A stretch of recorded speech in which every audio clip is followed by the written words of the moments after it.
اما بعد فاعوذ باللہ من الشیطان الرجیم بسم اللہ الرحمن الرحیم۔ میں ان بے پناہ اندھیروں کو صبح کیسے کہوں، میں ان بے پناہ اندھیروں کو صبح کیسے کہوں، میں ان نظاروں کا اندھا تماشبی نہیں۔ جناب صدر محفل، محترم اساتذہ اکرام اور عزیز ساتھیوں، السلام علیکم۔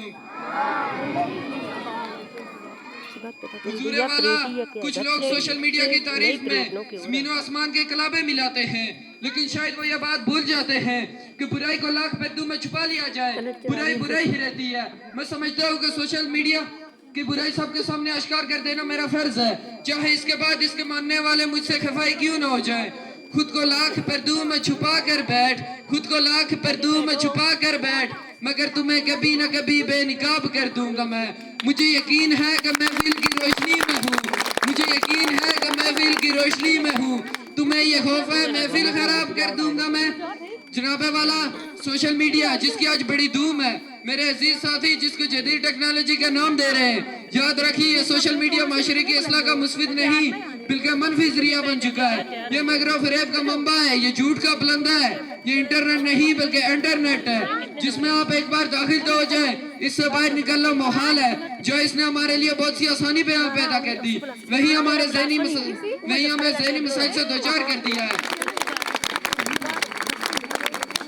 جو ہمارے زمینی فاصلوں کو کم کیا ہے، وہی قریبی رشتہ داروں کو ایک دوسرے سے بیگانہ کر دیا ہے۔ جو اسے مذہب کی ترویج و ترقی کا سبب بننا تھا، وہاں یہ مذہبی جذبات کو ٹھیس پہنچانے کا کارگر ہتھیار بن چکا ہے۔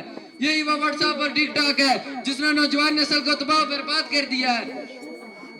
وہ نسل جس کے ہاتھوں میں سلیبس کی کتابیں ہونی چاہیے، جو 20 گھنٹے موبائل فون پایا جاتا ہے۔ تو میں یہ بات کہنے پر مجبور ہوں کہ سوشل میڈیا معاشرے کی اصلاح کا ایک ضمیری نہیں بلکہ تخریبی ذریعہ بن چکا ہے۔ وہ نوجوان جن کو طارق بن زیاد، محمد بن قاسم، ٹیپو سلطان اور ڈاکٹر عبدالقدیر بننا تھا، وہ زید علی بننے کے خواہشمند نظر آتے ہیں۔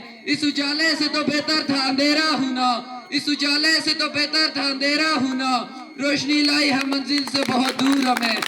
سوشل میڈیا کے ذریعے انقلاب برپا کرنے والوں کو بتاتا چلوں کہ سوشل میڈیا نسل ٹھنڈے کمروں میں بیٹھ کر لائکس اور کومنٹس تو کر سکتے ہیں، مگر آنکھوں میں آنکھیں ڈال کر بات کرنے کی ان میں ہمت نہیں۔ بس ان الفاظ سے اپنی تقریر کو اختتام پذیر کرنا چاہتا ہوں۔ حالات کے قدموں پہ قلندر نہیں گرتا، حالات کے قدموں پہ قلندر نہیں گرتا، ٹوٹے بھی جو تارا زمیں پر نہیں گرتا۔ گرتے ہیں سمندر میں بڑے شوق سے دریا، گرتے ہیں سمندر میں بڑے شوق سے دریا، لیکن کسی دریا میں سمندر نہیں گرتا۔